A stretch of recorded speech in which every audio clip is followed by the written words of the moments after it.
प्यारे बच्चों, अभी मैं हावड़ा के रेल म्यूजियम में हूँ और यहाँ मुझे घूमते घूमते ये अचानक से नज़र आया।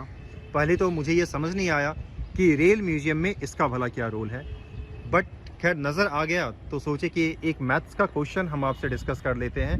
और देखो, इससे रिलेटेड एक काफ़ी कॉमन क्वेश्चन बनता है जो क्लास 9th 10th या इवन के 8th में भी अगर बात करें, मेंसुरेशन नाम के चैप्टर से ये बिलोंग करेगा क्वेश्चन, और काफ़ी ये इंपॉर्टेंट हो जाएगा कंसेप्ट। चलिए मैं आपको क्वेश्चन समझाता हूँ और इस क्वेश्चन के लिए गिवन क्या होगा, पहले इस चीज़ को आप समझ लीजिए।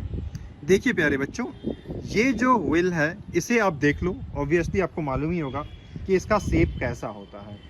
अब यहाँ गिवन ये है कि ये जो चक्का है इसका मैं रेडियस आपको दे देता हूँ, फॉर एग्जांपल 7 देता हूँ। यूनिट वगैरह की अभी बात नहीं करेंगे, वो मीटर है या सेंटीमीटर है, बस इसे 7 कंसीडर कर लीजिए, ठीक है। या रेडियस का मतलब आप समझ ही सकते हो, उस पॉइंट से लेकर के यहाँ तक की दूरी ये रेडियस हो जाएगी। और ये जो है इसकी चौड़ाई होगी, ठीक है।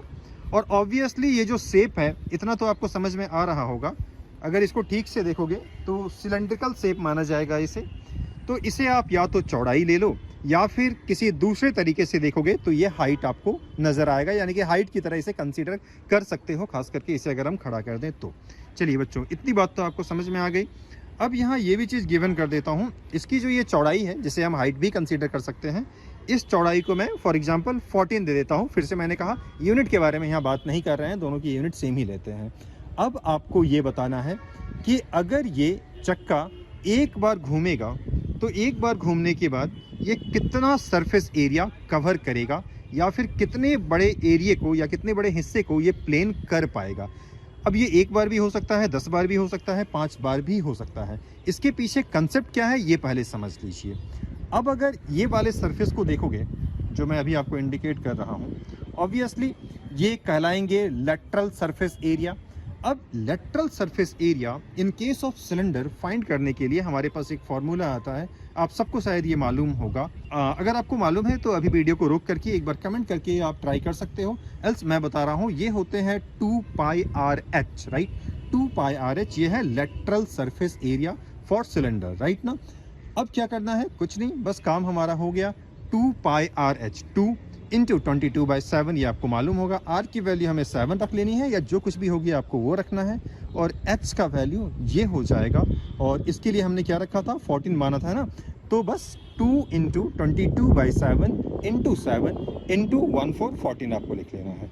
बस इसे सिंप्लीफाई कर लीजिए, सिंप्लीफाई करते ही आपको रिजल्ट मिलेगा 616। तो इतना एरिया ये जो चक्का है एक बार घूमने के बाद कवर करेगा। और अगर क्वेश्चन में दिया है कि ये 10 बार घूम रहे हैं तो ऑब्वियसली इसको 10 से मल्टीप्लाई कर लीजिएगा, तो इतना ये आसान होता है। अब मान लीजिए आपसे ये भी पूछा जा रहा है कि ये जो पीछे वाला चक्का है ये भी 4 बार 5 बार या फिर कितने भी बार ये घूम रहा है, तो उसके बाद ये कितना कवर करेगा। तो यहाँ भी आपको वही काम करना है, रेडियस आपको देखना है और उसकी चौड़ाई जिसे आप हाइट की तरह बाद में कंसीडर करोगे, ये चीज़ देख करके ऑब्वियसली आप इसके लिए भी सेम प्रोसेस को परफॉर्म कर सकते हो। तो आई होप प्यारे बच्चों, इस रेल म्यूजियम से ये इंटरेस्टिंग क्वेश्चन आपको मज़ेदार लगा होगा। तो फिलहाल के लिए इस वीडियो में इतना ही, मिलते हैं फिर किसी वीडियो में, तब तक अपना ख्याल रखिएगा। Thank you.